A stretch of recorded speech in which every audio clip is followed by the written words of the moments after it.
وَإِذْ أَخَذَ رَبُّكَ مِنْ بَنِي آدَمَ مِنْ ظُهُورِهِمْ، اور جب لیا تیرے رب نے بنی آدم سے، من ظہورہم ان کی پشتوں سے، ذریتہم ان کی اولاد نکال کر، اللہ تعالیٰ نے آدم علیہ السلام کو پیدا کر کے پھر ان کی پشت میں دائیں اور بائیں سوراخ ہو گئے، اس سے سرخ دیمک کی طرح بے انتہا مخلوق باہر آئی، میدان بھر گیا۔ وَأَشْهَدَهُمْ عَلَىٰ أَنفُسِهِمْ، اور گواہ بنایا ان کو ان کے خلاف۔ أَلَسْتُ بِرَبِّكُمْ، اللہ نے کہا کیا میں تمہارا رب نہیں ہوں؟ قالوا بلا، سب نے کہا ہاں، شہدنا، ہم گواہی دیتے ہیں، ان تقولوا، کہ کل یہ نہ کہو قیامت کے دن، انا كنا عن هذا غافلین، کہ ہم تو ان تمام شریعتوں سے بے خبر رہے، او تقولوا، یا یہ نہ کہو انما اشرک آباؤنا من قبل، کہ شرک تو ہمارے بڑوں نے کیا تھا پہلے، وَكُنَّا ذُرِّيَّةً مِّن بَعْدِهِمْ، ہم اولاد ان کے بعد آئے، مجبور تھے۔ أَفَتُهْلِكُنَا بِمَا فَعَلَ الْمُبْطِلُونَ، کیا آپ ہلاک کرتے ہمیں وہ جو کر چکے ہیں باطل پرست۔ وَكَذَلِكَ نُفَصِّلُ الْآيَاتِ، اس طرح تفصیل کرتے احکام کی، وَلَعَلَّهُمْ يَرْجِعُونَ، اور ان کو چاہیے گناہوں سے لوٹ آئے۔ فرمایا کہ عالم ارواح میں روحوں کو جمع کر کے میں نے عہد و پیمان اس لیے لیا کہ اجنبیت نہ رہے، اور دنیا میں آنے کے بعد نہ کہے کہ ہمارے پاس کوئی دلیل، کوئی حجت نہیں آئی۔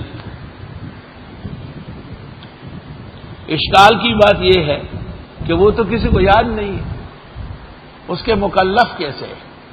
جواب، وہ یاد ہے تکوینی، اور ہمیں سمجھایا گیا تشریعی۔ انبیاء اور مرسلین نے آسمانی کتابوں اور وحی سے آ کے ہمیں سمجھایا کہ یہ ہو چکا ہے، اور اب پھر جو نہ مانے تو اتمام حجت ہوگا، نہ کہ پہلے والے سے۔ تو سوال یہ ہے کہ اس کا فائدہ کیا ہے؟ جواب، عام جو چھوٹے بچے کے کان میں اذان تکبیر کہتے ہیں، اسلامی نام رکھتے ہیں، اچھے آدمی سے اس کا کیا فائدہ ہے؟ اس کا ایک فائدہ ہے کہ اس کی گٹی پاک ہو گئی، اس کے دل و دماغ میں توحید کا کلمہ پڑ گیا ہے۔ اسی طرح عالم ارواح میں جیسے بچے کے مسنون رسم ہے، اللہ رب العالمین نے ارواح کے لیے بھی چھوٹے بچوں جیسے رسم کرایا ہے، اور وہ رسم شرعی ہے، پسندیدہ ہے، فائدہ بخش ہے۔ اور ان سے جو محروم ہے، اس کے خلاف جو چلنے والے ہیں، ان کے قصے۔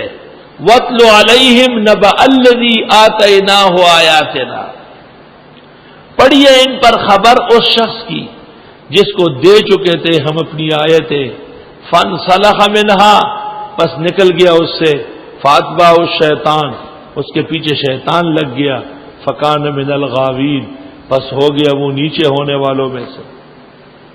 موسیٰ علیہ السلام کے زمانے میں ایک ذاکر تھا، بہت زیادہ عبادت گزار تھا، اس کا نام تھا العم بن باورہ۔ العم بن باورہ، ابن عباس کہتے ہیں بلعم بن باورہ، بلعم باور جسے کہتے ہیں بلعم باور۔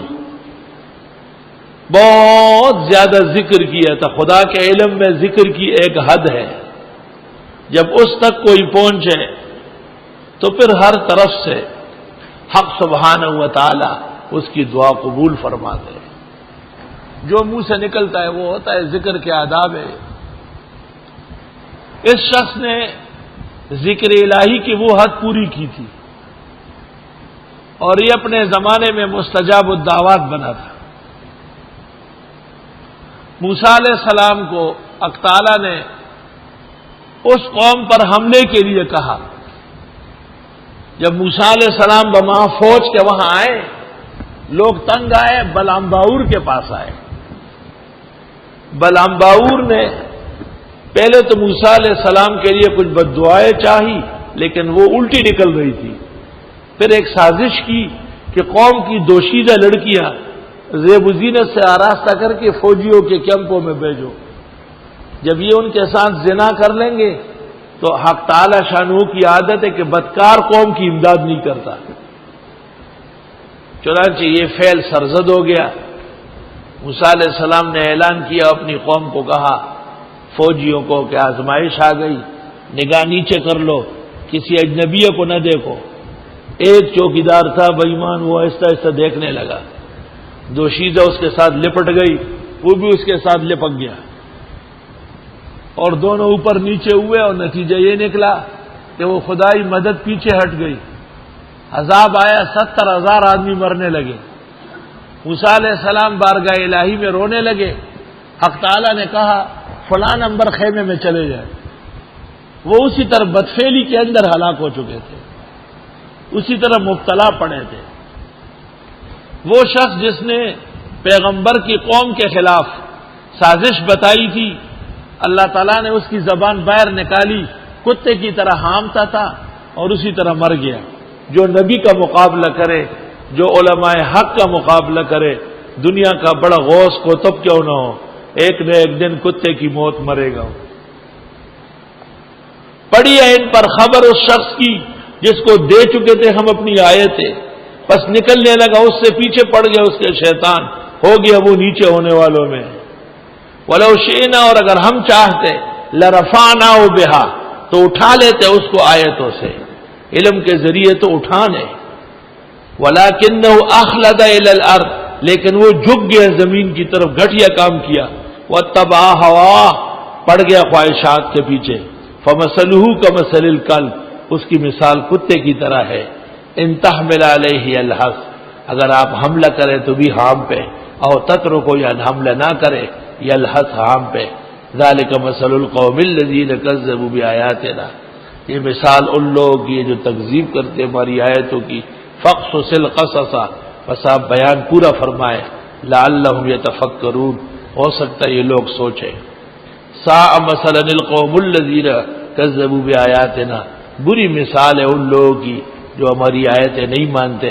وَأَنفُسَهُمْ كَانُوا يَظْلِمُونَ، حالانکہ وہ خود ظالم ہے۔ مَن يَهْدِ اللَّهُ فَهُوَ الْمُهْتَدِ، جو ہدایت اللہ دے وہی مہتدی ہے۔ مَن يَهْدِ اللَّهُ فَهُوَ الْمُهْتَدِي وَمَن يُضْلِلْ، اور جو جس کو بہکائے، فَأُولَٰئِكَ هُمُ الْخَاسِرُونَ، وہ لوگ واقعی گھاٹے والے ہیں۔ وَلَقَدْ زَرَعْنَا لِجَهَنَّمَ، اور ہم نے پیدا کیے دوزخ کے لیے، کثیرا من الجن والانس، بتیرے جن اور انس۔ لہم قلوب لا یفقہون بہا، ان کے دل ہے لیکن سمجھ نہیں سکتے ان سے۔ وَلَهُمْ أَعْيُنٌ، ان کی آنکھیں ہیں، لا يبصرون بہا، دیکھ نہیں سکتے ان سے۔ وَلَهُمْ آذان، ان کے کان ہیں لیکن لا يسمعون بہا، سنتے نہیں ان سے۔ اولئک کالانعام، یہ لوگ مانند مویشیوں کے ہیں، بل ہم اضل، بلکہ ان سے بھی گئے گزرے۔ اولئک هم الغافلون، یہ لوگ توحید سے غافل رہ گئے۔ وَلِلَّهِ الْأَسْمَاءُ الْحُسْنَى، اللہ تعالیٰ کے نام پیارے ہیں، فَادْعُوهُ بِهَا، اس کو پکارو ان ناموں سے۔ اللہ رحمان رحیم کریم رحیم جبار قہار غفار، اللہ کا ہر نام پیارا ہے۔ کیا کوئی عجمی نام ہو سکتا ہے جیسے خدا، کردگار، پروردگار، شہنشاہ؟ تحقیق یہ ہے کہ عجمی نام جو اللہ کے ساتھ خاص ہو گئے، ان کا استعمال سوائے اللہ کے کسی اور کے لیے نہیں ہو سکتا۔ ان ناموں سے بھی اللہ کو پکارنا درست اور صحیح ہے۔ اس زمانے میں بعض لوگ خدا حافظ کی جگہ اللہ حافظ کہتے ہیں، یہ صحیح نہیں ہے، کیونکہ یہ سازش منکر حدیث نے بنائی علماء پر اعتماد ختم کرنے کے لیے کہ لفظ خدا نہیں کہو، اللہ کہو، لفظ خدا کہو تاکہ منکر حدیث کا رد ہو جائے۔ وَذَرُوا الَّذِينَ، اور چھوڑیے ان لوگوں کو، یلحدون فی اسمائہ، جو کجروی کرتے اس کے ناموں میں، سیجزون ما کانوا یعملون، ان قریب سزا دی جائے گی وہ جو اعمال کرتے ہیں۔ وَمِمَّنْ خَلَقْنَا أُمَّةٌ يَهْدُونَ بِالْحَقِّ، اور ان لوگوں میں سے جو ہم نے پیدا کیے ایک امت ہے جو قائم حق پر، وَبِهِ يَعْدِلُونَ، اور وہ اللہ کے ساتھ وہ اس سلسلے میں انصاف کرتے ہیں۔ پہلے بھی آیت گزری، لکھا ہے اس امت سے مراد یہ ہذہ الامہ ہے۔ ابن ابی حاتم نے قتادہ اور ربی کے حوالے سے حضرت انس سے نقل کیا، آپ نے فرمایا یہ امت محمدیہ ہے جو حق پر قائم ہے۔